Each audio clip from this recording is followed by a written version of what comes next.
Well, good evening, good evening, good evening, good evening, and good evening to you. This is WeatherBrains episode number 633. This is the pre-show for the 5th of March, 2018. Marvelous time where we share really boring personal stories, sometimes humorous anecdotes, and we say extremely outrageous things. Isn't that right, Bill? I have a migraine, James. That's my boring personal story. Got a migraine? Wow. Oh my goodness. Ugh. Wow. It is the worst. Must be the weather. Weather's about to change. That must be it. That's the folklore show in 2 weeks or 3 weeks. So it looks like you're in the lovely La Quinta Inn of Walla Walla. At least you didn't call it the Roach Motel. That's true. No, actually, one of our clients' mothers passed away, so we're here for a funeral tomorrow. But so it was a last minute trip to Oklahoma. What town? Ardmore, Oklahoma. Wow. An absolutely fabulous sunset tonight. I should have sent it to you. It would have done your Twitter feed proud. Yes. So all right. Well, I have invited Aubrey and Kevin and Nate. And hopefully that'll leave enough slots for our other guests here. I just sent an invite to 5, so that should do us. Okay. Keep your fingers crossed. Yeah, we're gonna have a packed peanut gallery here this evening. But at least in theory, everybody that comes on the show should have good audio, since they're podcasters. Yeah. Exactly. Podcasters. So I got your little note here about this. Well, I've never heard of an audiogram. I don't get out much. 5 to 50-second audio clips from podcast that can be converted into a .mov. So do you need like an audio? Yeah. Okay, so you just need audio. Just those dulcet pipes, if you send them over, then it creates a little blurb that can go out over social media. So it'll come back to you so you can. So this is promoting last week's show. Well, no, I would start it with tonight. All the ones that are on this National Weather Podcast Month, a lot of them are going to start doing it temporarily. And I think it's actually a good idea. Okay. So I was looking at this. Looks like the script you sent here is last week's show. I know, but that was just for fun. I knew you could do whatever you wanted to do. I just did that one. Well, that's well written. I mean, that's a good one there. But I'll see what I can come up with. I don't remember how much of it's true though. So yeah, I'm about to say it looks like you made the whole thing up. I forgot my little things like you're wearing. I got this old wired thing, and it doesn't feel good in my ear like the new ones do. I can hardly wear them anymore. I'm surprised they don't get onto me on the plane. Because I wear these on the plane, and they should be a violation of the rule. You have to have your phone on. It can't be on airplane mode and listen through the. Through the Bluetooth. I've flown a bunch with those things. They've never said anything. Yeah, but you're James Spann. You're freaking James Spann. Come on, man. I mean, look. All right. So. And by the way, I had that perfect seat today. On Southwest, there's the little 2 seats at the exit row. Yes, so you have all this area to spread out. Well, of course, the guy who comes and sits in the 3rd seat behind me must have had bubonic plague. I'm not sure what he had, but I'm like, I get the perfect seat. And isn't it ironic that I have some guy that's on the World Health Organization's watch list? At least he didn't have gas. I've had that problem before. Well, didn't I see the other day where they diverted a plane because somebody wouldn't stop tooting on the plane? Yeah. I mean, that's that wasn't you, was it, Mark? No, it wasn't me. Can't claim responsibility. I think I might try it. So today, while we're on the runway at Birmingham, he starts heading for the bathroom, and boy, they went nuts. I mean, the flight attendants went nuts. I've never seen that happen. Hello. Hi there. Hey, Castle. How you doing, man? Doing well. How are you? Soon to be Dr. Williams. Yeah, let's hope so. Guys like Castle, you really have to be nice to him because we're all going to be working for him one day. I have learned. Not true. I have learned how this works. You have to be very, very kind to the smart guys like that. I heard that. So wow, we get to see what everybody's got for a microphone here. So Castle's got a pop filter and a fancy looking mic. What is that thing? It's a Samson. Something. Sounds good. Got some good bass response. Good. Sounds good. Oh, there's Mr. Mark. I feel so inadequate with these professional broadcasters on here, Bill. I'm embarrassed. This might not be a good idea, James.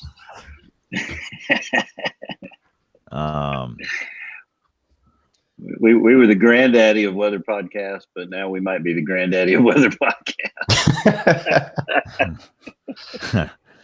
See, like everybody on this show is going to be an NPR guy, and I'm going to try and be refined and speak properly and think before I talk, because this is really? NPR.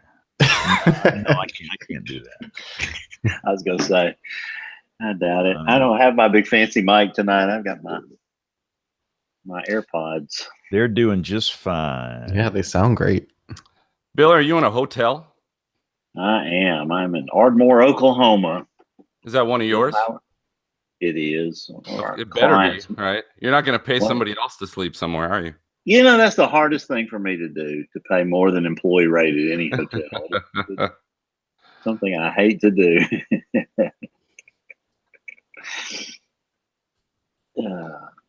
Yeah, this gorgeous sunset here tonight. This, the Oklahoma sky can be so pretty. So, Phil, you got a what is that? A snowball, blue ball? Good old basic snowball. Snowball. I almost call it a blue ball. It's not a blue ball. You can call it a blue ball too. That's a show title right there. It's been called many things. Continuing our WeatherBrains. Blue ball is probably the clean way. I feel like send Brian to HR after last week's show. Oh boy, my pop filter is so inadequate. Castle, what's going on? I'm doing well. How are you? Good, Mark. Yeah, Monday night. Good. Scotty's on. Hi, Scotty. How are you guys? Good. Doing all right? Good. I'm not Ricky Matthews tonight. Sorry, I have to pitch hit for him tonight. Well, we appreciate you subbing in for him. That was awesome. Where's Ricky? That hurts my feelings. He's not here. He's covering for the chief. Yeah, he's covering for his chief tonight. Well, wait a minute. Now, hey, I'm working the TV night shift here. I mean, I'm doing this. Time zone. Yeah, they have a 10 o'clock show, so he said he would be on for like 10 minutes and then he'll have to jump off. So, okay. Well, we got a lot of our folks have similar situations. To this day, I am blessed. I do not have a 9 o'clock Central Time newscast. I cannot believe I don't have one. But with all these TV stations we have here, it's just a miracle. I mean, I am thankful every day we don't have one. It enables me to go home and see my wife and see my family on nights other than Monday night. And how long have you had that? I have never done a 9 o'clock Central Time newscast. Never. Wow. Okay. No. And I just have like tomorrow morning they could walk in here and say you're going to start one because we have. Need to say that after 8:30. Say that before 8:30. Yeah, I know. But it's right because we're going to hit the T. Well, and for you guys, we are on television here locally in 4 minutes, so we can't start this until 30 after the hour. And we're missing Becky. No cussing. Right. There's Becky. So, as soon as I said it, she appeared. Like Castle, Castle, you don't look like the guy that uses profanity a lot. I mean, some of our episodes are explicit. I will say that. I don't think we've ever gotten the explicit tag on ours, have we, James, in 13 years? For Castle, that means saying "gosh." Good golly gosh. Yeah, when Mark came on the show, we had to double explicit the tag. Wow. Just You know who's coming on this show next week, don't you? Chuck Doswell. Oh. Oh. Yeah, what do you do then? You When you're live. That's a challenge in that I remind him that we're on television, broadcast over the air TV, and just try and be nice. And it never works. He doesn't care. He will say whatever he's going to say. It is what it is. And the guy in master control is aware of it, and he has to he's a little delay, and he can press it if he drops one of his bombs. So. But Chuck is Chuck, and we like him. Did you see that talk he made, Bill, at Tessa Saturday about storm chasers? No, you didn't see that? Oh, no. Slightly a little controversy going on here. Huh. He made some people mad. Well, tell us about it now, or tell us about it after 8:30. I want to talk about it on the show next week when he's on here. Oh, okay. Well, it's in 2 weeks, James. Oh, it's in 2 weeks. Okay, well, we'll talk about it in 2 weeks. He's on the 19th. He basically said, and I'll take a quote right from his slides, storm chasing is a hobby. Unlike spotting, chasing is inherently selfish. Chasers are not out there to save lives. They are not out there to help rural economies. Chasers decide for themselves what their motivation for chasing is and how to fulfill it. Trying to convert storm chasing into a job that can support you will cause you to take a greater risk and lead to frustration and jealousy and can put you in harm's way. I have no problem with this slide, but he apparently PO'd a lot of people. Because he said it's inherently selfish if you're a storm chaser. So, all right, we're almost there. Stand by. Hey, Aubrey. Hi, James. Hi, everyone. Hello, Aubrey. Hi. Hey. Got a big group here. Say hello to Becky, Aubrey. Hi. Hi. Hey, Becky. How are you? I'm doing well. How are you? Good. All right. We're moments away. Bingo. The old days, James, when we never were ready at 8:30. Yeah, no, this is a shock. It was all these people. So, welcome to our television viewers. It is now 30 minutes after the hour. We were about to kick off WeatherBrains. You know what's going on here. You watch this every Monday night. This is a standard operating procedure. This is the pre-show morphing into the show. And without further ado, we're going to start some recorders here and get this sucker going. So here we go in 5, 4, 3, 2, 1. This is WeatherBrains episode number 633. WeatherBrains is the weekly show that's all about weather. Thanks a lot for taking the time to spend with us this week. This is for Monday, March 5th, 2018. And boy, we got a big crowd here. Aubrey? Yes. How are you? Good. How are you guys? Good. We got a few absentees on the regular show here. We have Brian Peters. It's 50-cent beer night down at Hooters, so he's out tonight. Yeah. See you later. Good night. We have Rick Smith, who is Rick Smith is teaching a Skywarn class somewhere in probably somewhere near me, Sallisaw, Oklahoma. I don't know where he is tonight, but he's teaching a Skywarn class, and I don't know where everybody else is. But Aubrey, you are here. I am here. Looks like we found replacements for everyone. Yeah, we're done. It's all over for us. So how bad was the wind in your market? Oh my gosh, it was so bad.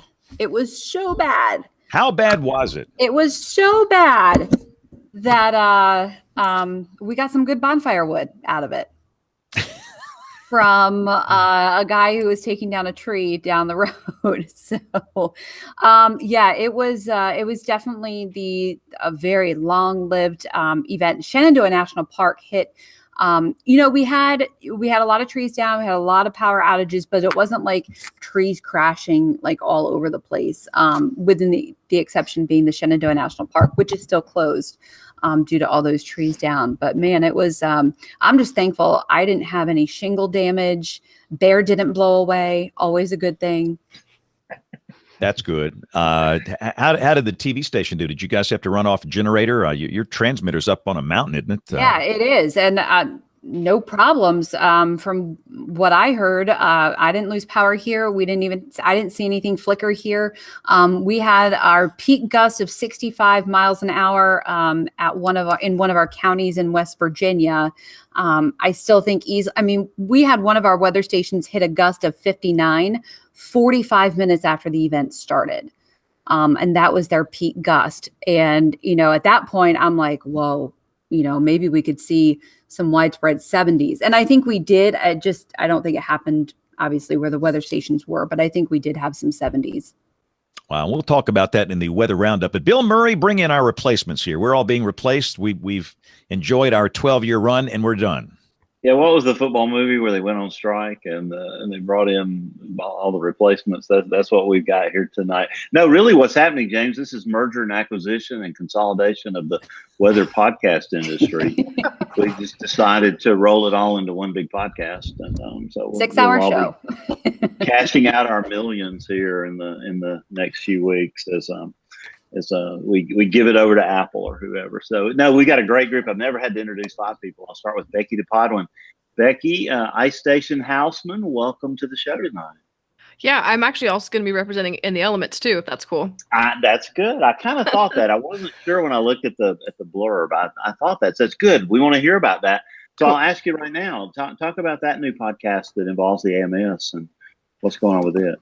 Well, because this is separate from the AMS. The AMS podcast is something totally separate, but there are two. Dakota Smith is kind of the mutual link between that. So Dakota and I host In the Elements. It was kind of a brainchild that spun off of a previous podcast that we had tried to get going and didn't quite get off the ground. But In the Elements has really taken off. It's telling science through the human lens. We've talked to people who have experienced really severe storms. We talked about people who went through the eclipse. We bring on some bug experts and ecologists sometimes to talk about how nature is impacted by the weather. And recently we've been doing a series that focuses on meteorologists and their mental health and the harassment they face and a lot of stuff like that. So Becky, is Ice Station more of an interview show or more of a story show? When I think about podcasts, I think about the really good ones, that are out there. A lot of them are story based. Sounds like you're moving that way with your new podcast. Yes. So Ice Station Houseman, that's with Joel Hausman and Jimmy Marks. That's mostly just getting together and talking nerdy about science. In the Elements is interview style. We talk to people. It's not live. It's all recorded, but we do bring on guests. We talk to them, interview them about their experience, and then kind of put everything together in a very woven storytelling way. Dakota is great at that. That's outstanding. Scotty Powell's with us tonight from the Carolina Weather Gang. Scotty, welcome to the show. Yeah, Bill, thanks for having me. Glad to be here. Yeah, you guys have been doing your show for how long, Scotty? Wow. I was thinking about it this afternoon. December will be our 5th year. It's hard to believe that we've been doing it this long.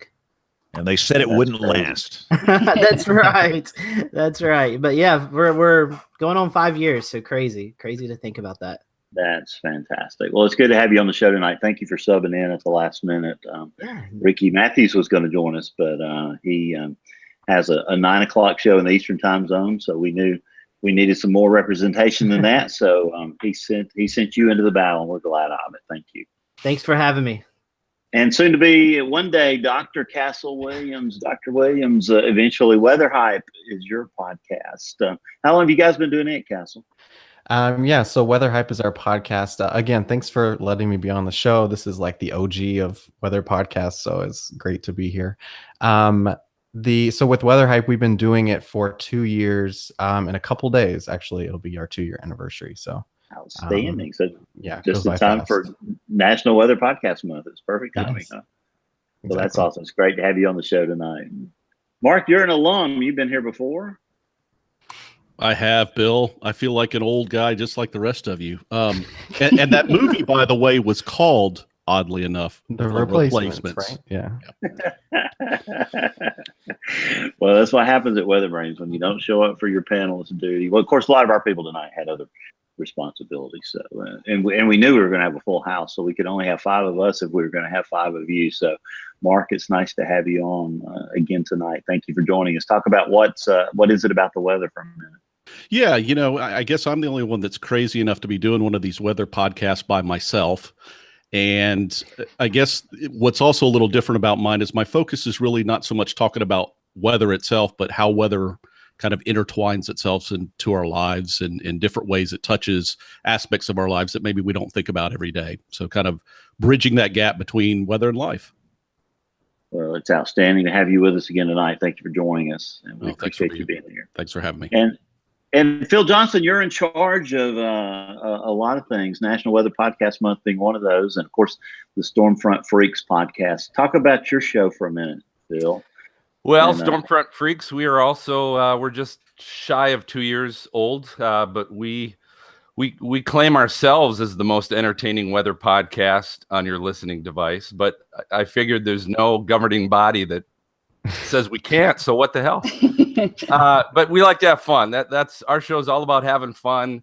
We like to have popular weather people that people are either familiar with, that they've seen on TV, or people that deal with really interesting aspects of weather and storms. And we like to do it in kind of a Tonight Show, late show fashion with a lot of different segments. We play games. We like to have fun, like to have a good time with people. Well, I sure enjoyed being on it last year, and it really was well produced and an organized show. What do we say about our show, James? If you like an organized show, you won't like this one. You will not like this show, no. So James, man, I guess that makes you the dean of weather podcasts, because about 13 years ago, you said, "Hey, let's do this show called WeatherBrains." Talk about when that came into your mind as something we should all do.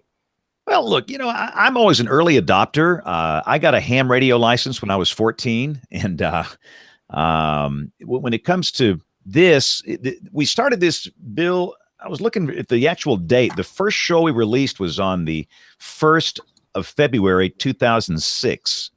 So that's 12 years ago. So we're 12 years. So we're in our 13th year. Right. We're 12 years old. And what it is, a lot of people don't understand what we do.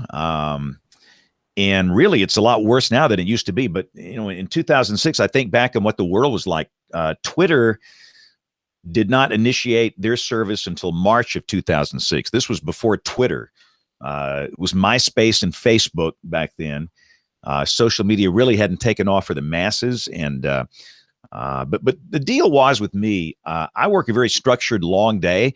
To do what I do right, you have to get up in the pre-dawn hours, and you don't get home until midnight, and you don't sleep a lot, but it's very structured. And I think everybody, I don't care what you do for a living, everybody needs a creative outlet.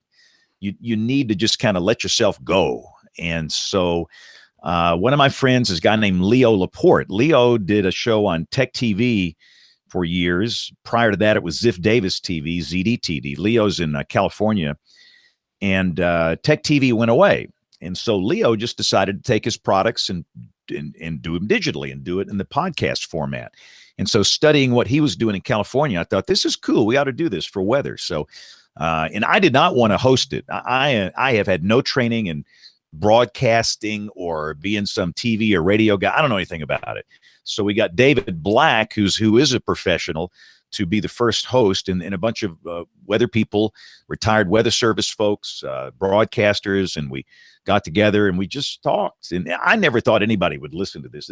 It was really not for the masses. It was for us, or for me, to have this creative outlet. And it's kind of morphed from being a 30-minute professional show to a 90-minute zoo crew kind of thing. But it is what it is, Bill. I mean, we've not missed an episode since that we started every week. So how did people find you, James? How did they find you 12 years ago? Where now you just do it right on your phone. I didn't want them to. And understand this, in 2006, this was a year before the iPhone was released. The iPhone came out in 2007. So, you listen to these things on iPods. That's the reason it's called podcasts. There were no iPhones back then. You had iPods, and that's how people listened. And I honestly didn't have any interest in marketing the product. I didn't want anybody to know about it. I just thought we'd have some fun. Yeah, exactly. So, and it just kind of grew by word of mouth. And one of the things that changed everything, I think, was when Bill Murray stepped in and started getting all these big time guests. We've had like everybody in the weather enterprise on this show. And I think over the years that has helped, because in addition to hearing, the foolishness that we carry on, people really do get some good stuff here. And what I tell people all the time, I love to listen to the show driving to school programs during the week. I can't really let this thing soak in Monday nights because I'm busy. I'm working and I've got other things going on here. So to me, it's a joy listening to the guests later driving down the road. And Bill, I'm not trying to pump sunshine up your skirt, man, but you've done a good job here. Wow. I mean, we've had everybody on this show. You're sweet to me, but you remember Jack Williams was our first really big get that we went and got. And 1 week later we had Tom Skilling. And, that just was amazing. So guys, I'll throw it out there, and don't be bashful tonight because we got a big family dinner gathering here. I kind of likened it to a mafia dinner with all the mafia chiefs getting together. So somebody said, what was it, a red wedding or something like that? What was the term that was used? We hope this doesn't turn into one of those. Somebody said. Yeah, well, you said like all the podcasts, like the heads of the podcast hosts, and so I was kind of linking it to Game of Thrones, and thankfully Becky like chimed in. I thought I was the only person that watched Game of Thrones because I got you. I hate to admit I'm still trying to figure out what you meant when you said we were the OG of the podcast. So I still haven't figured out whether that's a good thing or a bad thing. See, it's Bill, like we got some hipsters on this show now. This is cool. We got some real hipsters. It's awesome. Along the way there, it's nice to have everybody here. So just don't be bashful. Jump in, ask questions. Talk. This is about National Weather Podcast Month, and Phil, this is your baby. Talk about how that came into being and why we're doing this. Well, it was so we did this, last year was the first year, and I thought it was winter, and so going into, I think it was January, I was just constantly thinking of ways to promote podcasting and more importantly weather podcasting, because now that was really growing as well. And I truthfully, I can't think of what it started off as thinking about a weather podcast week. I think that's where it started. And once I sent an email out to everybody, thought, what the hell, let's give it a shot, see who would be in if we did it. Obviously, if nobody responded, heck, I might just do it anyway, and it would be a podcast week of one. But everybody responded positive, and I was so excited about that everybody was going to be in to collaborate. And I'm always my philosophy is always rising tides raise all ships. And I thought if there's a way I can raise the tide that helps all of us promote podcasting in general, because I think it's a very unique media form, number one, but number two, if we can promote each other, I thought that'd be a great thing. And I didn't have much of an idea outside of that at first, than just trying to get everybody together to have some kind of promotion where, if nothing else, we promote each other. And everybody jumped in. And what's great about this is, James, you talked about it being a creative outlet. And I think that's all of you. That's all of us. We have a very creative group of people here to come up with some wonderful ideas and ways that we can make this better. And so now this is the second year of National Weather Podcast Month. And, my goal is to not have it be my baby, but have it be our baby, and see what we can do with it, and use everybody's creative talents to every year come up with something new and better. That's outstanding. So how many podcasts have gone away in the last year? I was trying to remember. Bill, who we officially lost one. We lost one, and it was Tornado Talk. And Jen Naramore, who was heading that up, they took Tornado Talk, and that's still an entity, but it's now more of a website and tornado history resource, as it's no longer a podcast.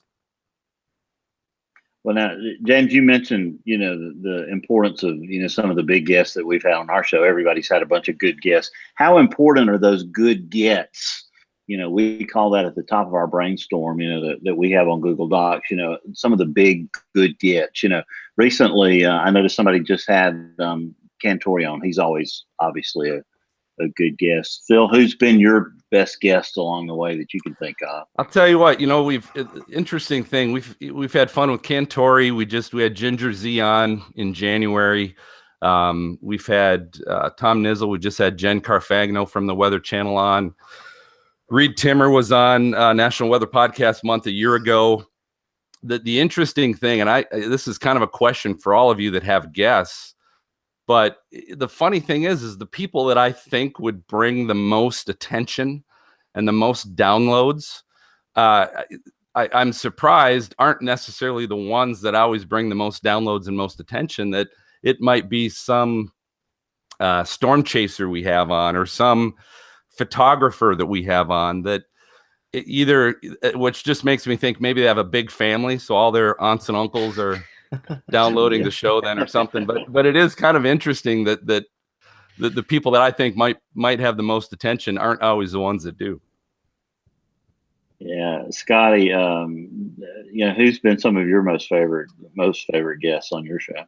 Well, some of our highest watch shows, obviously we had James on a couple of years ago, and that was always do it. Get right down. That was a good show. We had Mike Bettis on, and he really recapped the Joplin tornado, and that was really just awe-inspiring. Just hearing the stories of that.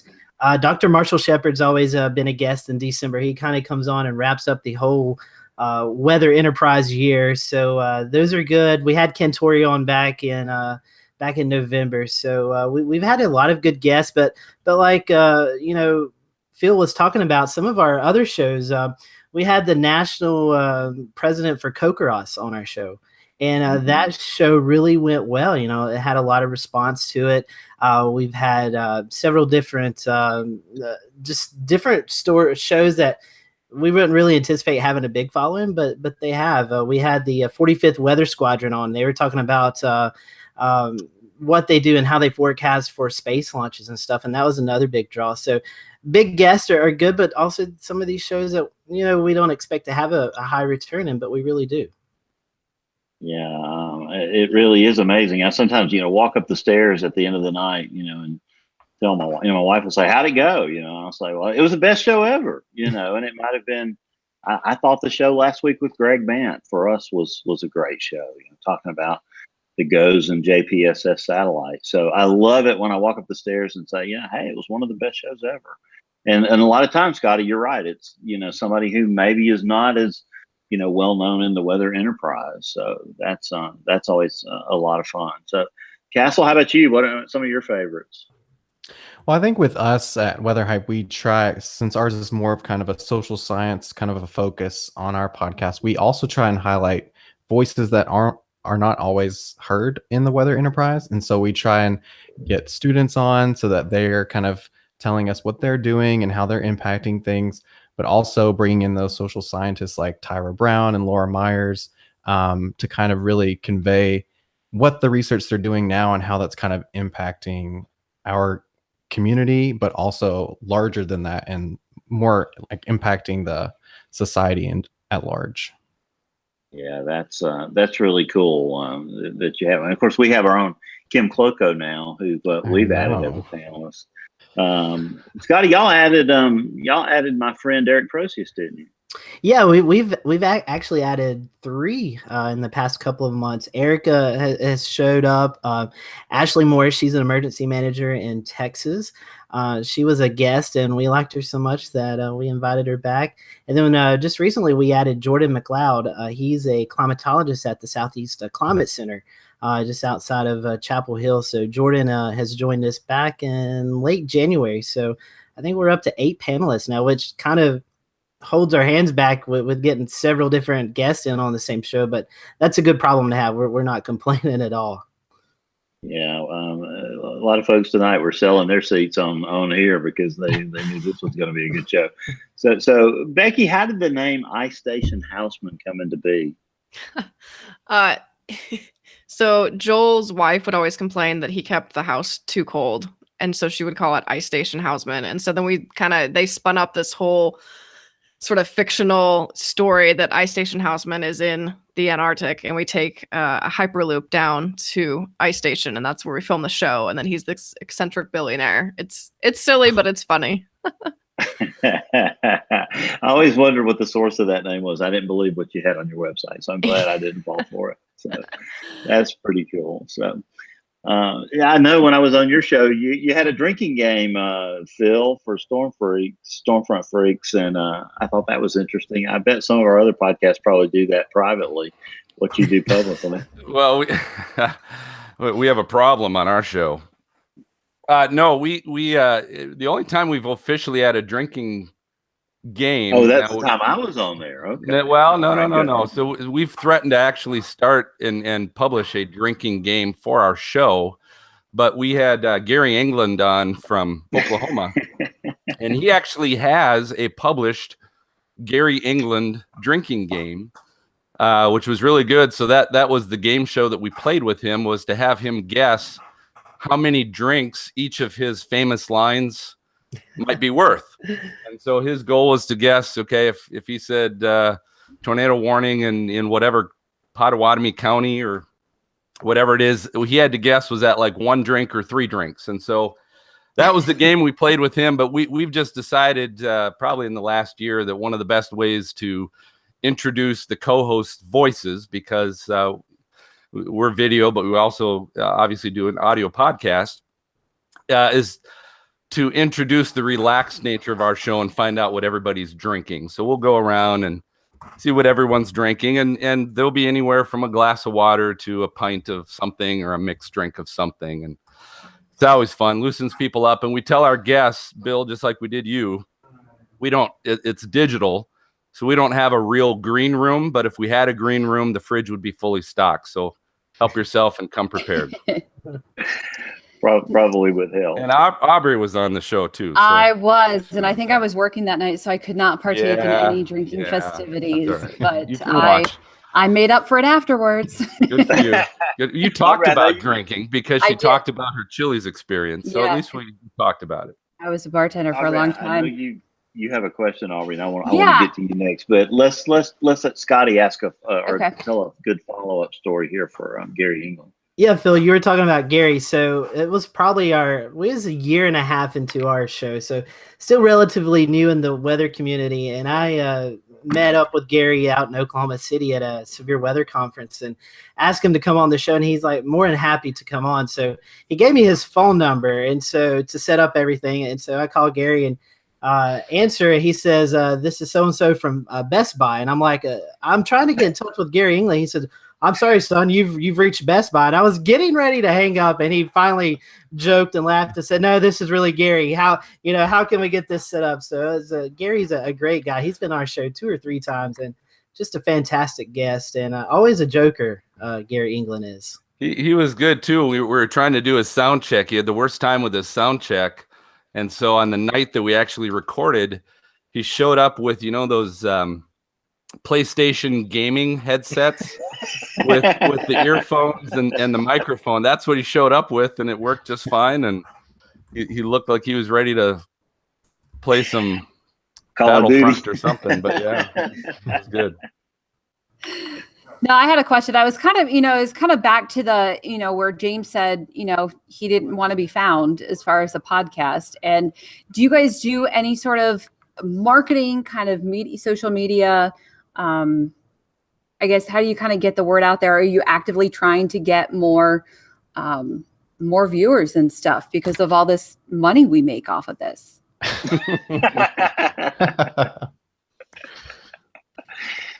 Well, I'm open. I'm going to be open to ears because that's obviously one area that I've really struggled at. I'm no marketing genius, and National Weather Podcast Month was about as good as it gets for me. But our challenge is our podcast, because of the nature of it, which is to be more fun, be more of a Tonight Show kind of setting with guests from the weather industry, and to have fun with them and to have some relevant discussions. But I always tell people not to get too sciencey about it. If you do, explain it so that people listening can learn and understand. So things like weather Twitter, marketing there doesn't really help us that much, because that's sometimes not necessarily the audience that we're going for necessarily, because we're not trying to get into the science of weather as much as we are the fun and entertainment of storms and the thrill of storms and weather. So I'm open to hear what you guys are doing. Yeah. Does anybody have some good success stories they'd like to share in terms of, getting the word out about their podcasts? How about you, Mark? Well, I think the short answer is, 2 episodes in, when I realized I wasn't going to make a living at this, I gave up on the major promotion. And no, I don't think that there's a single method that I found. Sometimes Twitter's good if it's a certain episode that captures attention, maybe of audience that hadn't thought about listening to a weather related podcast before. The other thing is just, it's mostly word of mouth. So I continue to try to push people to remember. And, I got 3 or 4 emails just this week after the show of people saying, hey, just wanted you to know, I hadn't touched base in a while. And every time I see anybody that listens to podcast, I let them know about yours. So I've really tried to hammer in on that, because it's kind of to what Phil said. And even I think what we've all experienced a little bit, sometimes in Twitter or getting discovered in general can be a very difficult thing. So I've gone more, kind of grassroots organic, and just tried to focus on the people I know I already have as listeners and encourage them to branch out kind of a step at a time. And I told my mom that started a little. There you go. Becky, how big is marketing and getting word out about your podcasts? How has that gone? So iStation's still pretty small. We don't have a huge listening base, but it's growing a little bit. Within the Elements, we launched that around the solar eclipse. And so that kind of kickstarted it, because people were still really interested in the solar eclipse. But then most recently, our biggest episodes have been the 2 that were about mental health and meteorology. And people were really interested in that, and really it sparked a conversation. And so those were by far our most downloaded episodes for In the Elements. But really it kind of started with our parents listening. Both Dakota's mother and then my in-laws were guests. And so that kind of started the, our first listeners, our parents. Tell mom. So, you mentioned, Phil, that y'all don't really go for the sciencey aspect of it. You go for more of the entertainment. And a lot of us, struggle with that balance, I guess. Who's got some stories to share about that in terms of, programming? James, maybe you talk about how we've gotten to be where we are, being sort of a combination morning zoo and NPR type establishment. Yeah, I think we have a variety of personalities, which helps. You're the NPR guy. I'm the Zoo Crew guy. But one thing I think that is important for anybody that wants to do this is quality. And I got to ask Phil, what's up with that lighting? I mean, you got a really good looking shot. Lighting is a big deal, and audio is a big deal. And I mean, you got this thing working, man. I mean, wow. I got my blue ball. I'm in good shape. What kind of light is this? I mean, what do you got going on there? It's an LED. It's just LED light screwed right in. We're it's good. Like Kardashian lighting. Yeah, baby. and it's like you don't even have any glare coming off your head. I mean, I look like a total disaster. Which that is a surprise. I did not powder tonight. So I don't know how that's happening. But it's not happening to Bill either. So and have you done radio before? I mean, you got the big pipes here. I have. I did a little radio in high school and college. I was on a FM country radio station, 104 FM WQPM. 104.7. Right. We play the hits. But no, right. I think if you're going to do this, and if you want people to listen, you've got one chance to make a first impression. And quite frankly, it's not necessarily the content, it's the audio and the video quality if you're doing videos. So you don't want to distract. So I think audio is a big deal. And if it takes a little bit to put in some lights or to get a decent mic, it's not that expensive. I mean, it's really not, but I think that's important. So we've tried to, Bill, have a, good quality of our show. Now, the problem is when you get guests on here, that's when, you can control the regulars, but when you get guests, you never know what you're going to get in terms of audio. But as best you can, you need to control the quality. And again, just have to be yourselves. I mean, goodness, nobody's going to get rich doing this unless, you guys know something I don't. And be who you are and just relax and have a good time and be conversational. I mean, that's all I do. Well, I like it. ABC has a new show starting in the spring lineup called Alex Inc., which is about a guy who quits his job to do podcasting. And so they're asking the wife on the show, what about this? You mean the part about giving up the good job with the money and the benefits and all that to take a job which nobody knows what's going to happen with it. I'm going to be interested to watch that show. So it's only got 6 episodes because by then they're both homeless. That's right. It's going to be canceled pretty fast. Now, I will say this. I mean, I listen to a lot of these podcasts, and to me, the most interesting one is a show called No Agenda. And I guess we could all go around and talk about your favorite non-weather podcast, but this is with the guy named Adam Curry. Adam used to be a VJ. This was before you guys were born. The Godfather. On MTV. And his sidekick is a guy named John C. Dvorak. John was a tech writer for many years and was on some of Leo's shows. And they do what they call a value for value model. If they think you get value out of the show, send them a donation. They don't take sponsors. They don't want sponsors. And I think these guys are making really good money. They basically read off their larger donors, and it's a long show, and they do it twice a week. It's about 3 hours, but and they have no agenda. Unlike, everything now that's partisan. It's just that if you want to listen to an interesting concept in terms of monetization and podcasting, go search out No Agenda, and you won't get it. If you listen one time, you won't get it, but they apparently are making a lot of money on that show and with no advertisers. So that's just one thought. Not the Bill. So is anybody doing that? We have to pay people to listen to us. It doesn't work that way with us. So is anybody doing that donation model on their podcasts?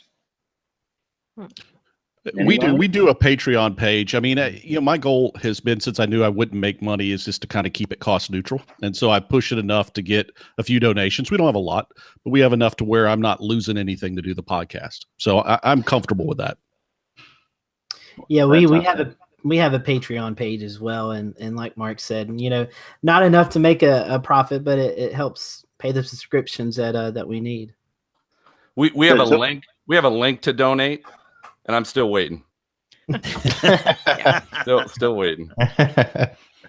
So I we're not going to get into sharing audience numbers, things like that. I don't think here tonight, but if anybody knows what happened with iOS 11, my favorite non-weather podcast was a show that ESPN did called the Fantasy Focus Baseball Podcast, and it was well produced and it had great information. And they always said at the front of the show, just download. We don't care if you listen, just download.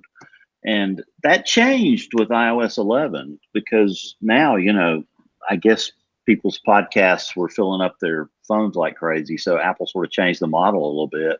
And so now if you stop listening to a podcast, it will stop downloading. Mm-hmm. And so has anybody followed that in the process and seen their audience numbers change because of it? Well, I'll say this, Bill. I do know a couple things came from iOS 11, and that was certainly one of them. They have better stat tracking now. That's the other side. than they ever have. The challenge is that it only tracks stats from people that are listening to you on an iOS 11 device. So it's not obviously pulling all your stats in and everything else. The thing that I've found, and again, I'll open this up to everybody with numbers. I think podcasting is probably one of the most difficult media to track any kind of numbers with. We've had numbers all over the place, trying to track it multiple different ways.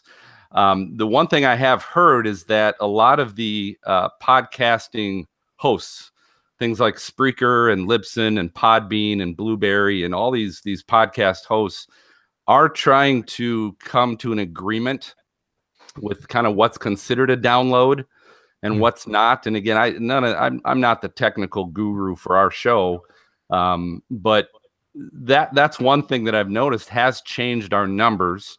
Is our numbers since probably this past summer have decreased a little bit. And I think partly is because our host has kind of gone to the same format of going, okay, what's an actual download, what's not. And again, I don't know what those are, but I'm curious if anyone else has seen dramatic changes either up or down in their numbers, say, since this last summer.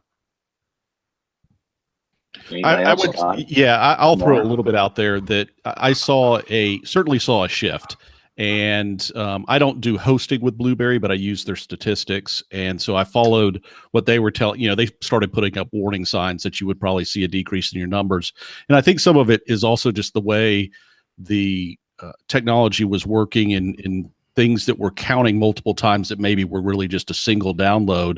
I think the good news is getting to real numbers is an important thing. And I think we would all benefit from knowing how many people are actually downloading the podcast. But what I watched with that thing is I just saw a progression of things that were probably inflated before come down. But my natural progression has been to add a few over time. And so I've seen it swing back up. So I'm not too concerned about it. I just, it's like with everything, how do you really know how many people are actually listening? And I try to judge that by some level of engagement of people reaching out to me through other channels and use that as some baseline percentage. And Patreon works that way for some people. Just to mention another big podcaster, Tom Merritt, who does the Daily Tech News Show. It's a show I really like. And actually, he used to work with Leo as well. And I've had some communications with him, and he tells me, what percentage of his audience actively goes and gives him money on Patreon and that sort of thing. And he is making a living at it. He is one of the few people I know doing that. But oddly enough, when he was looking at doing some promotion and he was looking at a podcast month, he came across National Weather Podcast Month.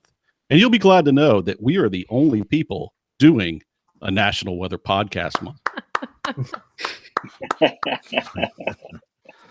There you go. Spans the innovator, right? He's always on the front edge.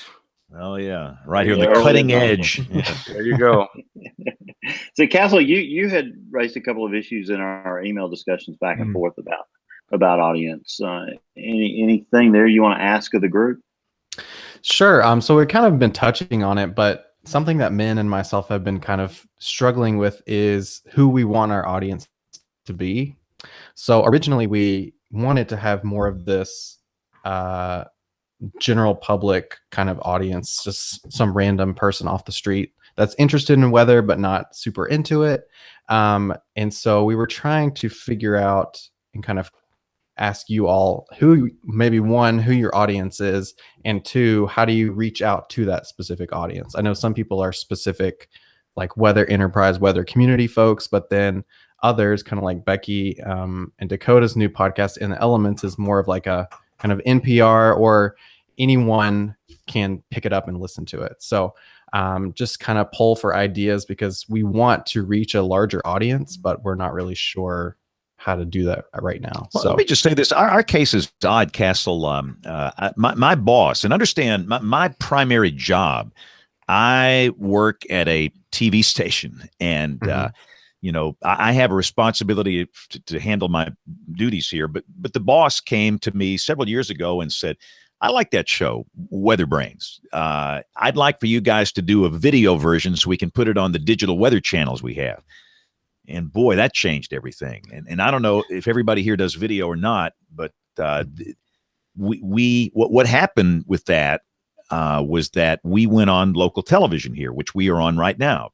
And so that in a way brings in Joe Q Public, where I never wanted Joe Q Public to watch this. I just wanted weather weenies to watch this or to listen to it. So I am cognizant now every week that people are watching on over-the-air television that are maybe just casual people that like weather. They're not as into it as we are. And I think that's changed my approach a little bit, not much. But when we started this, I just wanted weather geeks to watch this. People that love weather. I did not want the average person to watch this. So now I've kind of got my toes in both waters, and I have to be aware of that. And that's a function of doing this video thing and being on television. Well, it's made me really realize, James, that we've got to improve our audience response form. I think it's still from 2005 or something, 2006 maybe. we've got to really improve that because, we've just sort of done this just with sort of anecdotal evidence about what's working and what's not working. Does anybody else have any success stories about listening to their audiences, pretty well? Man, you guys are quiet. Remember, everybody's supposed to talk at once. That's the idea. I'll say this. I think we do a very poor job, at least, and let me rephrase that. I do a very poor job of checking all these social media sites that we have for this show. I'm so involved in my own stuff I have to deal with. I'm very guilty about not going over to the WeatherBrains Facebook page and, the Twitter and all this other stuff. So I think there's probably some engagement that maybe we're missing that I need to see. And I'm typically, if I'm on it, I'll answer it. But if I'm not, I won't. So I need to be more responsive, I think, to our audience. And I do agree that the listener feedback form is cool. We get listener feedback every week. It's a little form people fill out. Where you from? You listen every week. What do you think of the show? Good, bad. It's a really a good little form, but it's old. But we need to do a better job of finding out who's listening and how to serve them better. I listen to podcasts on podcasting sometimes, and James, you talked about Adam Curry, and he's referred to as the godfather of podcasting. The Podfather. The Podfather. The Podfather. Anyway, so it was through a podcast I was listening to about podcasting, where they referenced to do it. People nowadays, they like it your way. The old Burger King model of we'll make your burger your way. How do you want it done? And if you only make a burger one way, you're going to turn away a lot of people. And so that's what actually prompted us to go, well, we're getting everybody together via like Google Hangouts, just like this. And we're like, well, why don't we just go ahead and post it live if anybody wants to watch it? Our intent was always to be an audio podcast and only that. But I'm like, well, we're doing it anyway, so let's put it out there. Well, within about 2 weeks after doing that, I actually got contacted by William Cole, who does Oklahoma Weather Tracker TV, which is a streaming television service that covers all of Oklahoma weather. And he wanted to simulcast or syndicate our show. I thought, what the heck? It's just another option. But it prompted me to go, hey, if it's not going to take more effort, because that's the other challenge, is you can go overboard with trying to get your show everywhere on everything. And the last thing I wanted to do was create more work because, none of us, this is our full-time gig or our day job. So it was a way for us to go, well, heck, it's something we're already doing. So James, as you talked about video, that was a big part of it for us. And you talk about that. What we try to do is we're very interactive on social media, Twitter and Facebook. We're trying to post something every day. One of our panelists, James Brierton, he's just a tech guy. He works at a television station and he knows the ins and the outs. And if it's a sunny day in the Carolinas, he'll pop up a few live webcams and play them throughout the day. Or a couple of months ago during the meteor shower, he dialed up NASA TV and played that, and it had a lot of interaction. All of our panelists have credentials to our Twitter and Facebook page, so they're very interactive and looking to promote our stuff and interacting with our followers. And we've seen some good numbers from that. James has a producer friend who lives in South Georgia. We're on a public television station Saturday morning, like 8 to 8:30, kind of doing our show. So, we're trying to reach out, and I think we've had some success at that. Obviously, we'd like to have more input, but, we try to use all of this. I mean, he's even streaming us on Facebook Live and Periscope during our Wednesday night shows. So he's very innovative in trying to get our podcast and our audio, our video show out to all those who can watch.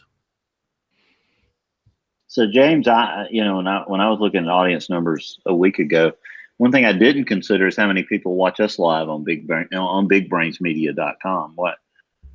How does that number run for us?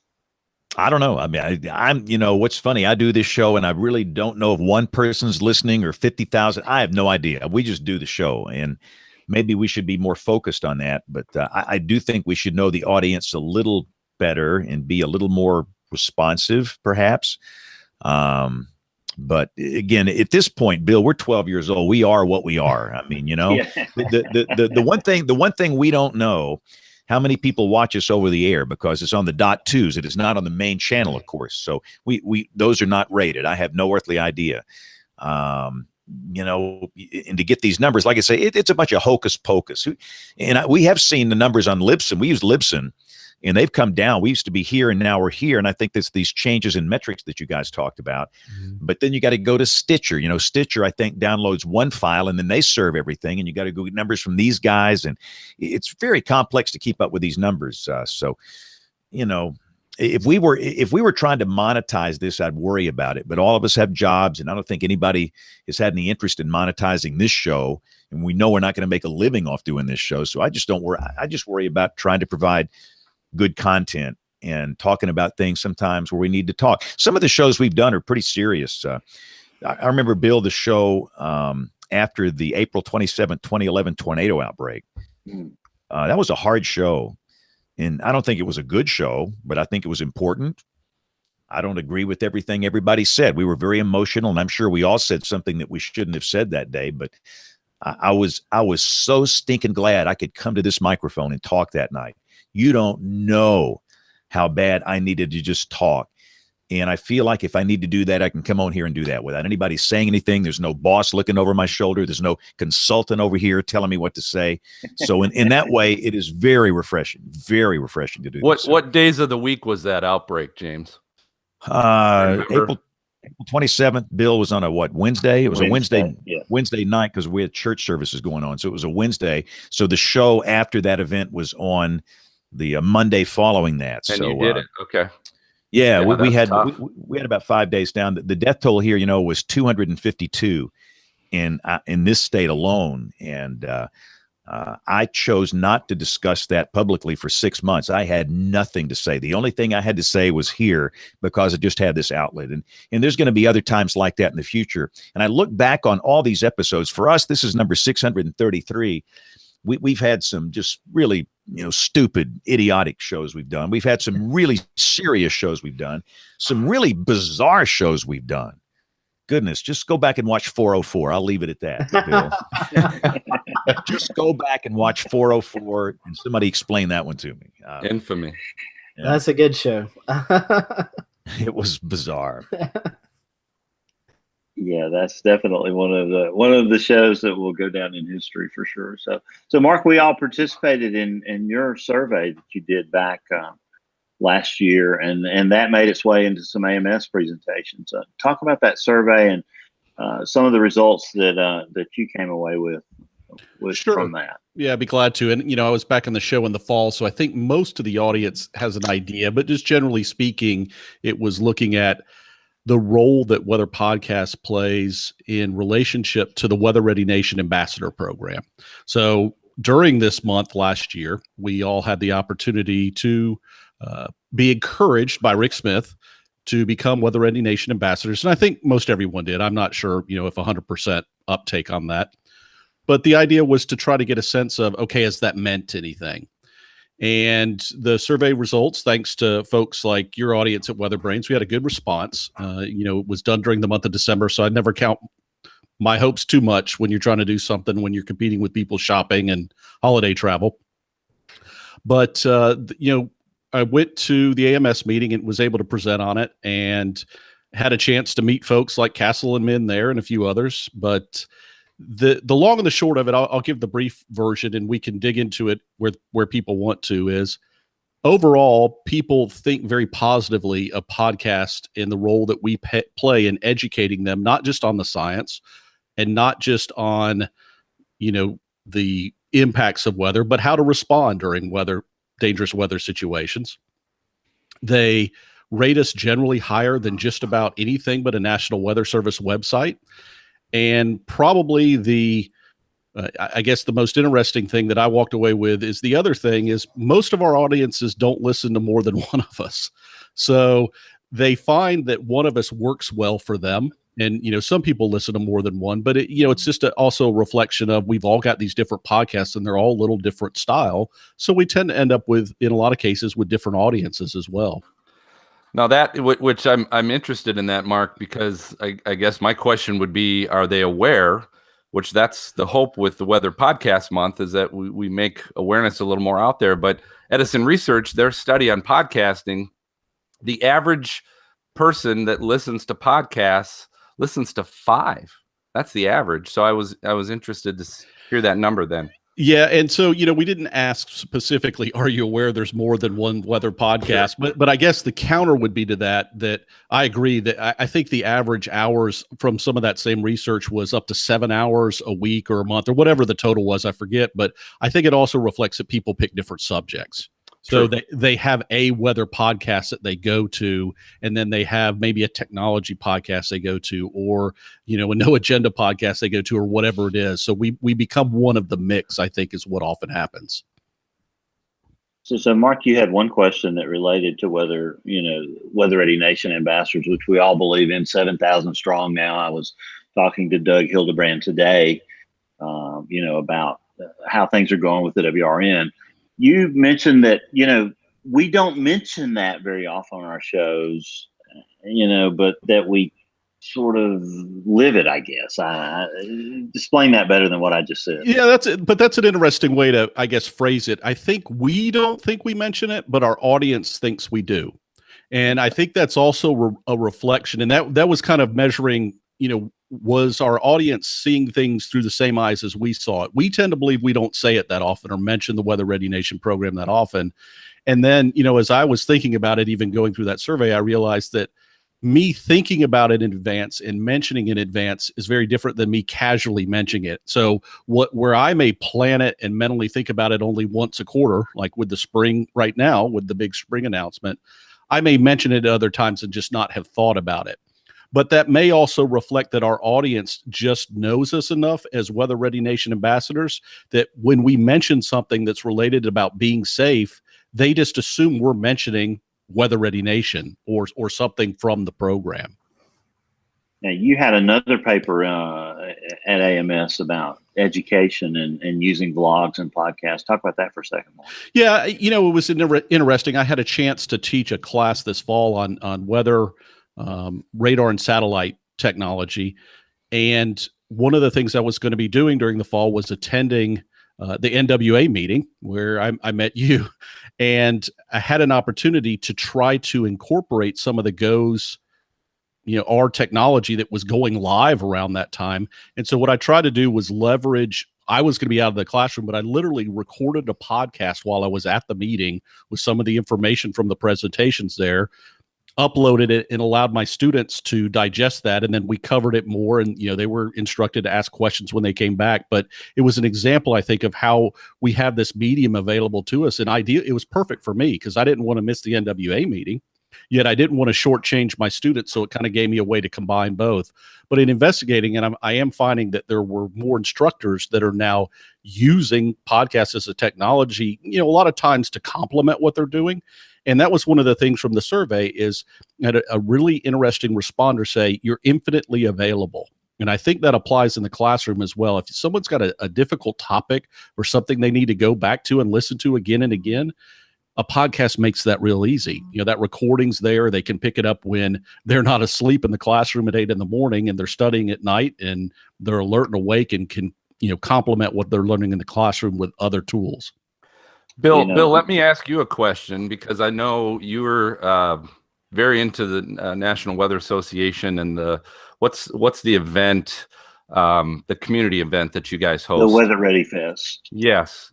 Do you see an opportunity there, you think, for weather podcasts to make a presence? Yeah, that's very funny, Phil, because I think we really do need to have like a podcaster's corner at this event in St. Louis, because it's going to be huge. And so that was what I was going to close with tonight. So I hope that, maybe some of us that are going to be at NWA can get together on that Saturday, August 25th at that event and talk to some of our audiences. And, so I put down as an idea that we might do that. Is that something you guys would be interested in, Phil?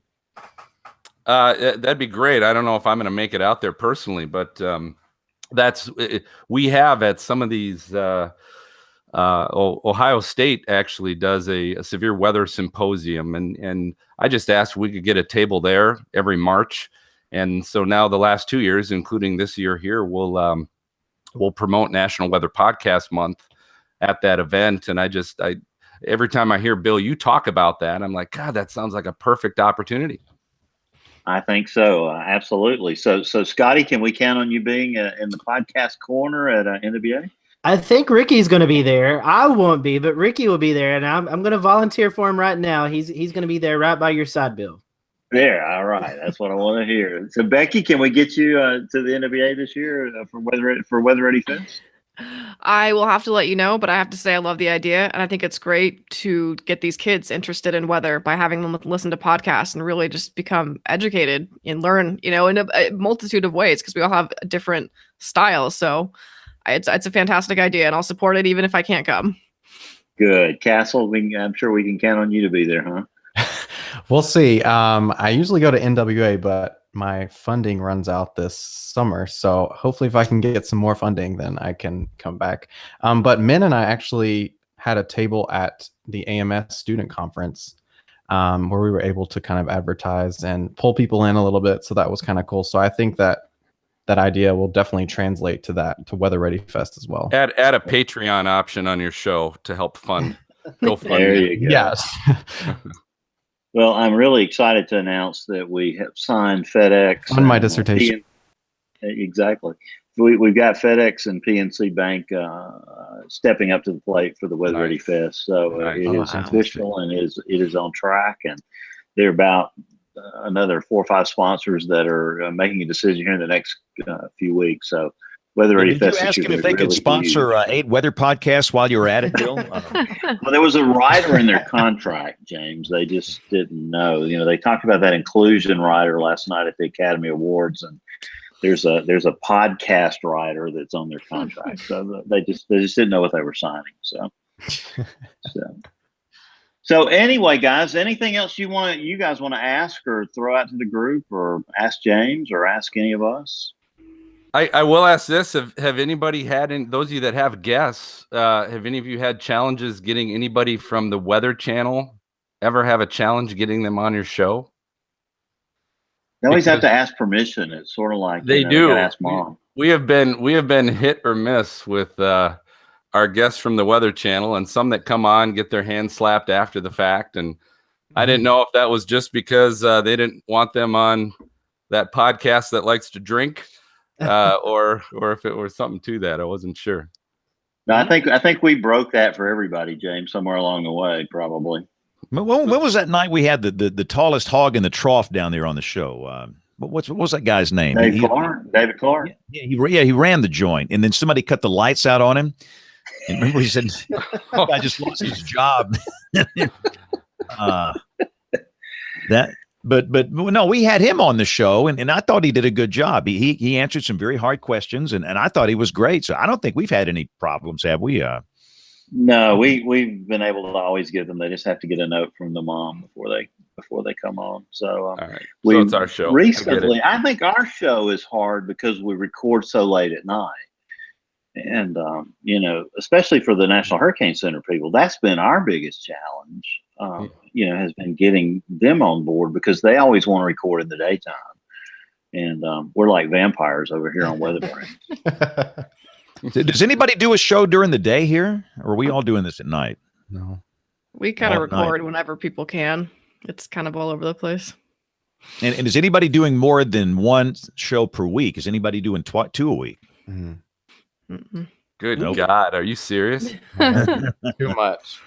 And show length is interesting to me because we started out at 30 minutes, then we were 45, then we were 60, and then suddenly we were 90, and we'd probably be 2 if we, 2 hours if I didn't, have to go to bed. We've done 2 hours a couple of times. We've done 2 hours multiple times. Well, we've probably gone 2:10. So I don't know what's right. What's the right amount for a podcast? Has anybody studied that?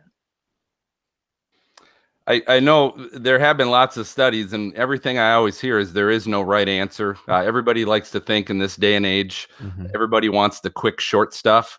But it's really a matter, again, as Bill, you and James have talked about, is gauging your listener base and what are they going to be used to. Our goal is to start off just do an hour And right away, the first episode was an hour 15, hour 20, and it's been that way ever since. Yeah. But I'll say this, it is very refreshing for a guy that gets 3 minutes in that room next door. And when you got somebody screaming in your ear, rap, and it's just like, oh goodness, because sometimes I need like 30 minutes just to tell a story in there. Where here, there's no pressure. There's nobody in your ear telling you to rap, and if you need to talk, you can talk. I mean, it's just, I've never felt any pressure. I think we felt pressure, Bill, the first maybe year when we were doing those 30-minute shows. For some reason, we felt it was like this TV mentality. It was got to be a 30-minute show. We got to get out at 30 minutes. Well, wait a minute, who says? I mean, and so it just got longer and longer. And then somewhere along the way, I don't even know why. To this day, I don't know why. David Black, the original host, stepped aside, and I had to come in here and do this. And so I've been doing it for, I guess, 10 years. And the way we do it, when I have to leave and I am on the clock. I am serving this company right now. So when it's time, I've got to go in there and do television. Somebody else, out of all these people, somebody else just handles the show. Aubrey has to do television. Kevin, I have to do television, but Bill or Nate or somebody just takes care of it. So we just keep on going. So you're saying it was 30 minutes before you showed up to the... You got that right. You got that right. That makes sense. I set myself free on this show. I mean, but again, sometimes you've just got to talk it out. And I think, Bill, we've addressed some important issues in the weather enterprise. And from listening to some of you've addressed some important issues in the weather enterprise that we need to talk about. Becky, were you the one that doing the haters and the trolls? Oh, wow. Yeah, we did take on some of the harassment the meteorologists face. And especially women. I mean, look, guys, everybody, but for women, it's a different class. And I think that needs to be discussed. And it's like, there's no other outlet to do it. Why not do it in a podcast? Yeah. But it was interesting. We actually tried to interview several people and were told that their parent companies would not allow them to talk to us. Wow. So that was kind of unfortunate that we couldn't even tell their stories, or they couldn't tell their stories. We had to kind of summarize for them a little bit. Even in this day and time. Yep. Yep. Now, have any of you guys been threatened over your podcast? Remember that when we got Ben? And I don't even want to go. I don't even want to go down this road. But some guy was going to kill all of us. And the problem when you do that, you've got some federal employees on this show. We have a retired WCM and a current WCM on our show. And the federal government really, they don't like that when you threaten them. And so, it's a problem we've had here and we've all dealt with it. And it is a function of society. I don't think it goes away. It's a matter of how do you deal with it. There's no magic wand you can wave. But Aubrey, you being a woman in this business is brutally hard. And you've taken some of this stuff. I mean, it's horrible. It does. And I actually get very little of it compared to some of these other women and, the stories that I hear. And my parent company hasn't told us anything and no one's told me to shut up. So I will continue, I'll be a voice if I have to, for some of these women. But yeah, I mean, and I'm very thankful, small market and, but it's tough. And it's tough that you have to, literally worry about, literally what you wear every day, because the perception, that's what you give out. And you get the criticisms and the critiques and, guys get it too, but, women, apparently there's more things to critique. And there are still people and there are still older women who have sent in notes saying that women do not have a place on that wall from older women as the older style. And how do you handle that? Well, usually they don't put a return address. Otherwise, that's a good thing because I might show up at their door. Excuse me. Wow. Well, look, y'all hang on. I know if y'all can hang with us a few more minutes, we got to take a quick break. Tony Rice, by the way, is he has been not feeling well, and his voice is not at it, so we don't have an astronomy report this week, but I do have a Professor Peters, and we're going to come back, and everybody's going to share what's happening in the weather world right now. And everybody's got to have a pick of the week here. Nobody can hang up yet. So hang on here. We'll take a break for Professor Peters. We'll be back as WeatherBrains rolls along. WeatherBrains 101 with Professor. This is the second part of on air masses and their classification. Maritime tropical is the first air mass we'll discuss. Maritime tropical air masses originate over the warm waters of the tropics and the Gulf of Mexico, where heat and moisture are transferred to the overlying air. The maritime tropical air mass is most often felt in the southeastern United States. In winter, this air mass is pushed southward toward the equator, but in the summer, it will frequently cover much of the U.S. east of the Rockies. This air mass results from the warm waters of the Gulf of Mexico, the Caribbean, and the Gulf Stream. Warm waters in this region evaporate a tremendous volume of water into the air. Cold water currents tend to stabilize the atmosphere and produce little evaporation, while warm waters destabilize the atmosphere and add moisture. Temperatures in this air mass warm to highs in the 80s and 90s in the summer and the 70s and 80s in the winter. High dew points characterize this type of air mass. Dew points are typically greater than 50 degrees Fahrenheit. The majority of thunderstorms in the U.S. develop within this air mass through scattered thermodynamic thunderstorms and thunderstorms out ahead of fronts. Maritime tropical air masses begin to pick up the characteristics of a continental climate as they move over the land. Lower sun angles from the trek northward, along with drier and cooler land below, will gradually modify the air mass. Next up, a look at maritime polar air masses. Can you guess where these originate just from the name? If you have a question about the weather, drop an email to question@weatherbrains.com. Tell you what, since Aubrey just happens to be here, let's see if we happen to have any emails this week. Letters. We get letters.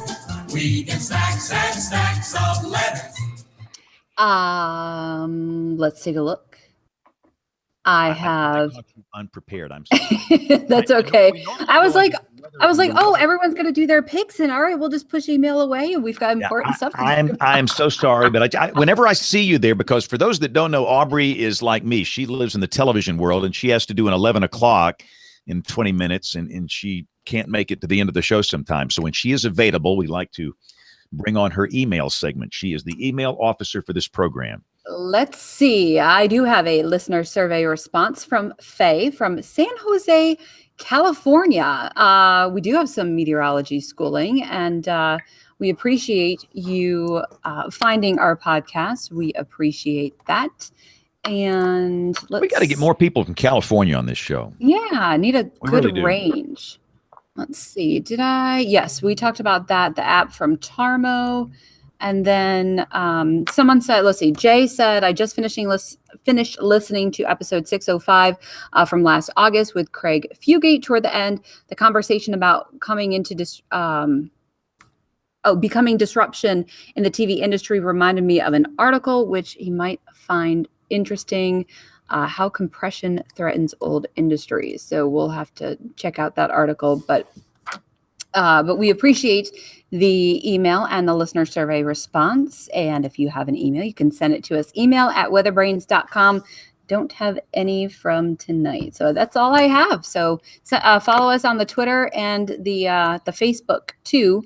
If you're still on Facebook and you still use it, we're a good one to follow. And you can block everything else, but you can follow us. And thanks, James, for retweeting my link. I forgot to put the link in there. So when I tweeted about tonight's show. So thank you. You know, we have not talked about social media. Let's get social. With social media. Where we can spread the word and grow our reach and find our fans in their newsfeed. Let's get social. Oh. Where did we get that? Where did we get that? That was amazing. Was that a custom piece of jingle work done just for us? Or that was actually somebody performed that at a social media conference, and that video is on YouTube for the world to see. I'm glad we didn't pay for that. No, we got a lot of sound we have not paid for. But let's looking at the clock here. I guess we got time. When the weather ball is red, warmer weather is ahead.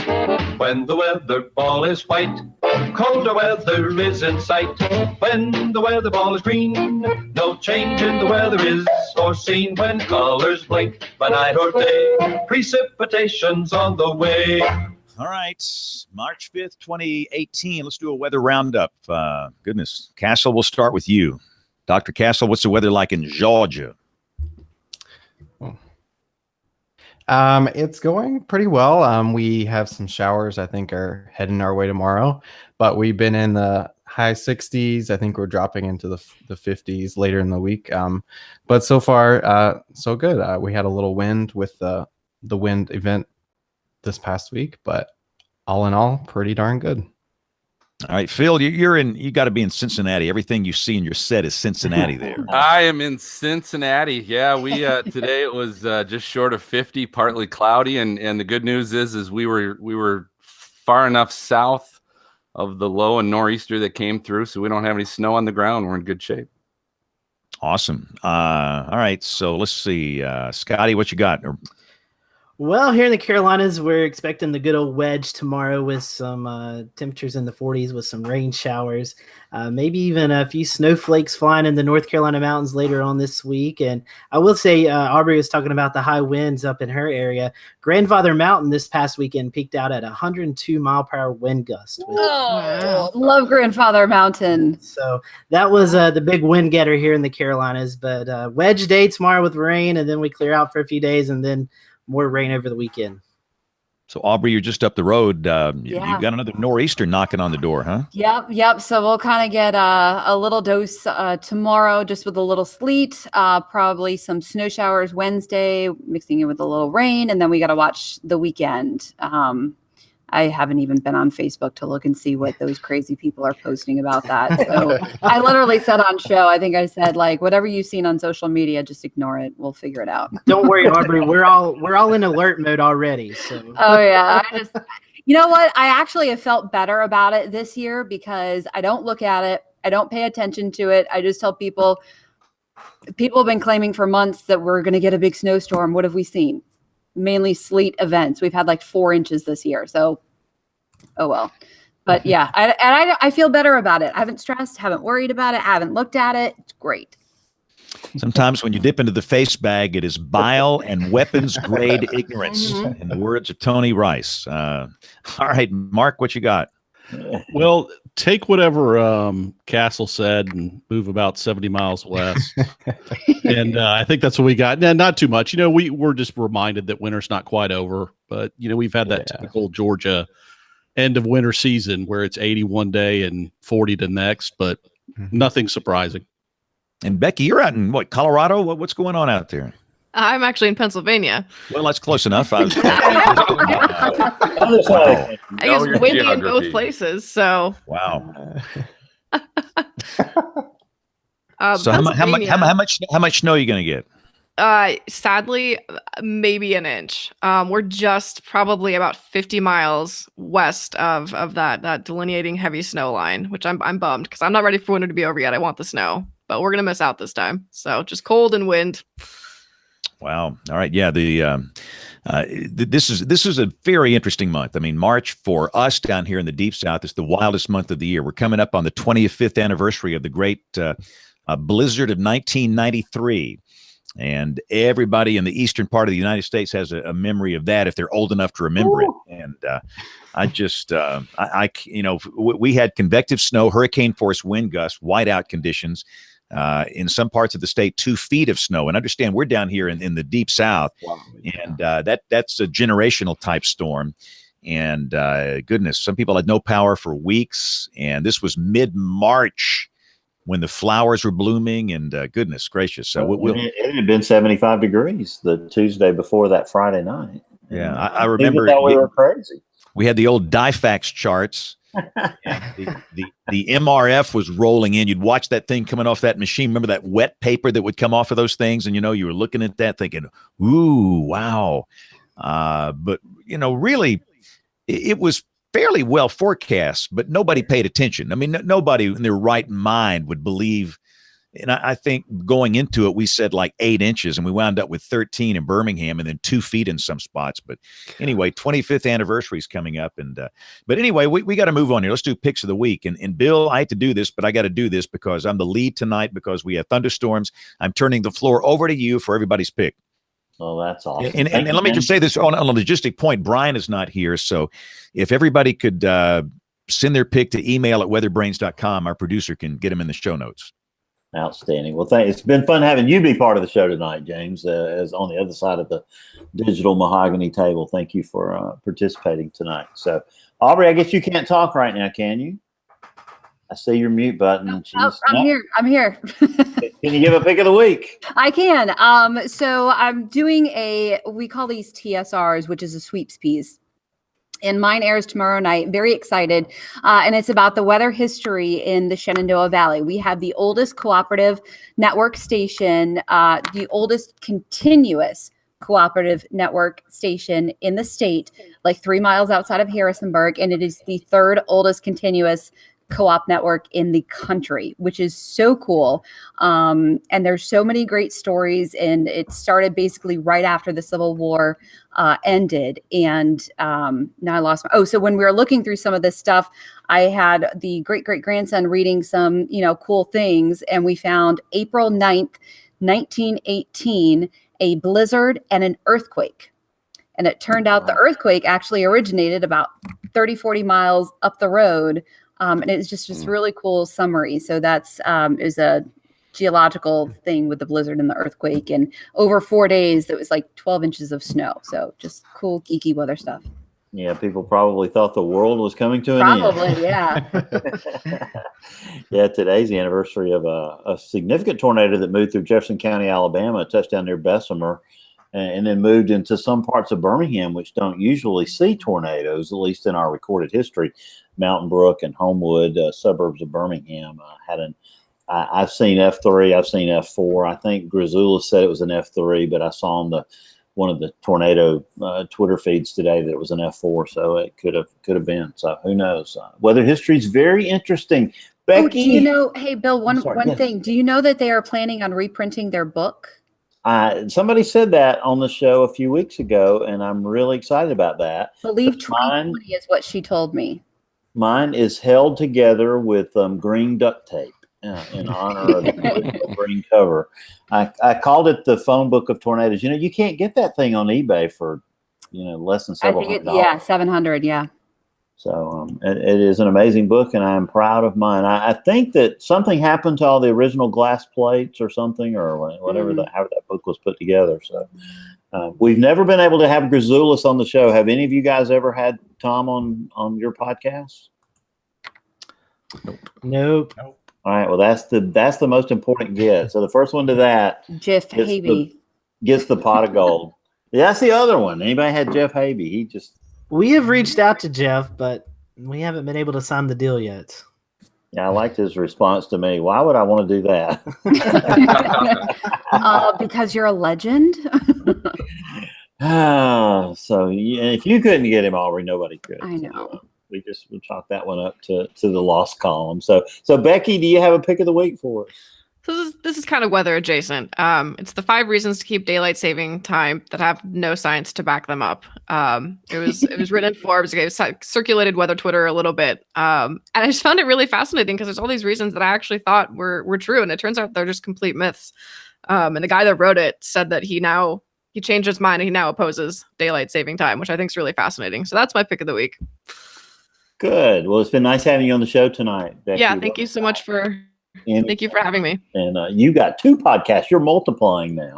Yeah. So that's exciting. So we'll hope to see you soon. So Castle, pick of the week. Any final closing comments? Yeah. So my pick of the week is a graphic that NWS Morehead City tweeted out earlier today. It was about the EF scale for tornadoes, and Min and myself are both we make sure and look at graphical components. So we really appreciate when NWS and other weather entities kind of kick it up a notch with their graphics. So we really liked this one. So I'll be sure to share it so others can check it out. Outstanding. Well, those will be in the show notes. If you'll drop that over to email@weatherbrains.com. Will do. Make sure we get that in there. Thank you for joining us tonight. Thanks for having me. I appreciate it. Yeah, Mark, any final comments from you? Pick of the week? Well, since here we are all being Weather Ready Nation ambassadors, I'll throw out the spring safety launch, since it is that time of year, one of our quarterly launches from the Weather Ready Nation program, where you can go and learn about keeping safe during this crazy season of the year where we tend to experience so much turmoil. I know in our areas, but certainly other areas around the country as well. Outstanding. I had a good conversation with Doug Hildebrand today, who is expecting a child this week. So we're excited about that. But Doug, is going to be a big integral part of what we're doing at Weather Ready Fest in St. Louis, and getting excited about that. So Weather Ready Nation, a great program, 7,000 plus ambassadors now. It's just fantastic. So I will quickly throw out that we are working with Doug to make those short kind of audio clips for all the podcasts to use. And we are actually having those reviewed by several NWS folks so that we can make sure that they are consistent with the Weather Ready Nation mission. And so we should have those out to all of you later this week if you would like to use them. Oh, we will use them, Castle. Thank you. That's a great idea. Sure thing. Fantastic. So Phil, any thoughts from the Ohio State guy? Well, so don't say I'm from the state of Ohio, not necessarily Ohio State. You're an Ohio State fan, did I not? Did I? No. Okay. All right. No. And I just lost probably half of our listeners just with that comment. But that being said, you talk about this resource, and one of the greatest things about obviously hosting a podcast is the ability to come across so many great guests and so many great resources. Where do you start? But I just thought this is the month where I started, which is just going through some spotter training, storm spotter and weather spotter training class from your local National Weather Service office. We're looking forward to having John Wetter, who's the president of SpotterNetwork.org, is going to be the guest on our show this week that we're looking forward to. So I'm going to plug SpotterNetwork.org because it's a great source if you are a storm spotter. And if you're not a storm spotter, you can do some training through that website. But it will, through your phone, your tablet, your laptop, wherever you are, it uses GPS to determine where exactly you are. And you can post your weather, what you're spotting weather storm-wise, and it will take your GPS location. And it also, National Weather Service monitors that as well. So great resource. Outstanding. Well, that's what Rick Smith is doing tonight. He's out teaching spotter training somewhere here in the great state of Oklahoma. So, yeah, absolutely. And we'll have Jim Seeviking from the National Weather Service in St. Louis will be teaching spotter training at the Weather Ready Fest at the NWA. So we're really excited about that. So, Scotty, pick of the week, closing thoughts? Yeah, my pick of the week is here in the Carolinas, both North and South Carolina, is Severe Weather Awareness Week. So my pick will be from the National Weather Service, Greenville, Spartanburg. Today was the watch warning session. Tomorrow is lightning. Wednesday is the statewide tornado drill for both North and South Carolina. So it's getting that time of the year. And I will say a lot of North Carolinians, kind of put tornadoes in the back of their mind, but Tropical Storm Nate last year kind of refreshed our memory where we can have some tornadoes here in the Carolinas. So hopefully people will be a little bit more up on guard for that this spring. But yeah, it's been great being here on the WeatherBrains, and very happy to be part of the National Weather Podcast Month. We have Dr. Cody Fritz on Wednesday night, the Storm Surge Unit out of the National Hurricane Center. He's going to be kind of talking to us about their findings from this crazy tropical season that we just had, and maybe what to expect from those guys coming into the 2018 tropical season. Outstanding. Well, you had to know that a tropical system with the name Nate in the Carolinas would, it's kind of a given. It just had to be. It couldn't miss. So that's a great idea, Scotty. Share some of the guests you've got coming up here. We've got Legends of Chasing next week on our show. Chuck Doswell coming up on the 19th. and Canadian meteorologist Cindy Day doing weather folklore, which was an idea of Aubrey's that we'll have on the final show of the month. How about you, Phil? Who's some folks you got coming up on your show? So we got I mentioned John Wetter already from spotternetwork.org, but we're looking forward to having Castle and Min is also going to be on our show, where we'll be talking weather communication later in the month. Good. Scotty, did I leave anybody out on your show that you got coming up? Anybody else you want to add? We have Cody Fritz next week from the Storm Surge Unit. On the 14th, we have Jonathan Erdman from the Weather Channel.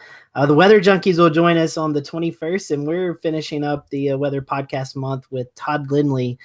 He's the Science and Operations Officer at the Norman office, National Weather Service office, talking about wildfires. So that's our March Weather Podcast Month. Outstanding. Any special subjects, Mark, coming up on your show? Heck, so many I can't remember. Actually, good thing for everybody to do is go to weatherpodcastmonth.com and check out the schedule there. And there they can find not only the shows that we'll be doing on What Is It About the Weather, but everyone that wasn't mentioned there tonight can see it there. And actually, just because I don't want to be out in the cold alone, I'm having Castle and Min on later in this month, since they are the go-to for this weather podcast. Getting a lot of publicity there, guys. Yeah, we also interviewed Castle. Yeah. There you go. I'm on almost every weather podcast. Bill, I want to quick share this, and Mark brought it up. I do want to thank Bill. I want to thank you and Scott for helping out with the website, and also Mark, for you being able to host it and everything. That was a great help. So I appreciate everything you guys did to help out with that too. Oh, pleasure. Scott Martin did a great job putting it together on short notice and getting it up. So that was great. It looks really good with the schedule, especially that and the blurbs about each of the podcasts. If you want to learn about all the different shows that you've heard about tonight, that is the place to go to get more information. The most recent shows are linked there, and the show schedule is just really cool. So that's great. So. Castle, who's coming up on your show? Obviously, you're going to be on your show with Min, so we got that covered. So. Yeah, I'll be on our podcast. No, so we have Jonathan Jennings coming from the Texas Association of Weather Modification. So we're talking about some controversial weather modification, cloud seeding topics. And then we also have Christina Edwards from WHNT 19. And she's going to be talking about girls in STEM and how the Girl Scouts and Boy Scouts kind of integrate weather and some of the challenges behind some of the new tracks that the Girl Scouts are doing that have led to the fallout of weather in their education. So we will touch on those topics on our episodes. There we go. Some good controversial discussions coming up there. That's good. I like that. So Becky, anything special you want to tout coming up on your two shows? Yeah, so we've actually recorded all of the interviews that we've done. We got that out of the way in February, but we're going to be showcasing a two-part series about podcast hosts and what got you into hosting a podcast and talking about the weather. And it's quite the mix of stories, and sometimes there's common themes, sometimes they're totally different. But we interviewed, Phil, Mark, Castle, and I think 3 or 4 at least others. So it's going to be good. I'm excited for it.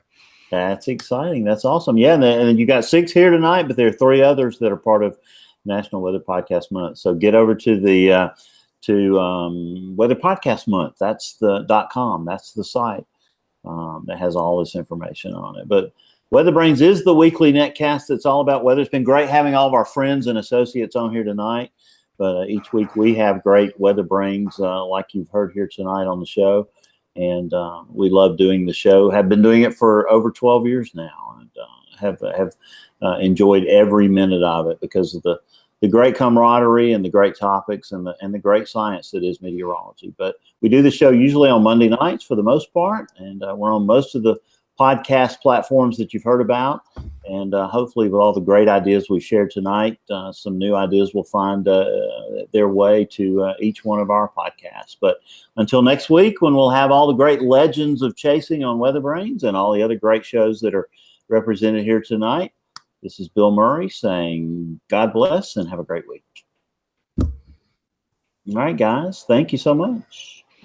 Thank you. Appreciate it. Thank you. Yeah, Thank you. Being part of it. Y'all Have a good night, guys. Thanks. Yep. Have a good night, all. Have a great month, everybody.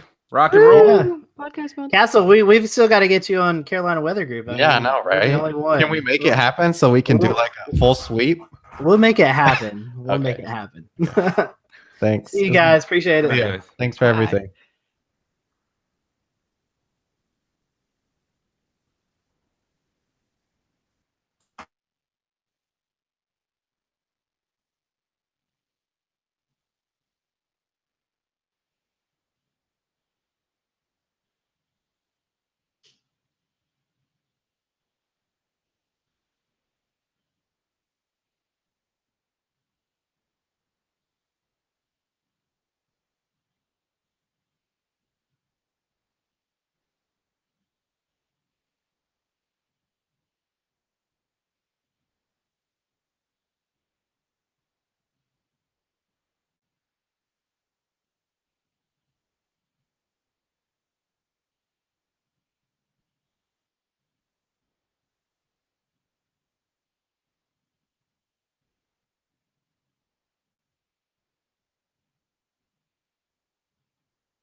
files to the producer, but we're still recording. Let's see if they're still doing the show here.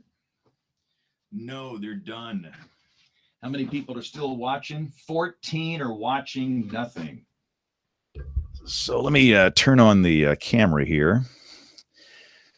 And this is that weird part of the show where we simulcast Song of the Night and WeatherBrains. For those of you that watch WeatherBrains, really enjoyed having everybody from the other shows here. That was great, and I can't wait to listen to it in the audio version. And we'll see you guys next Monday night. Thank you all for watching. Y'all have a marvelous weekend. God bless.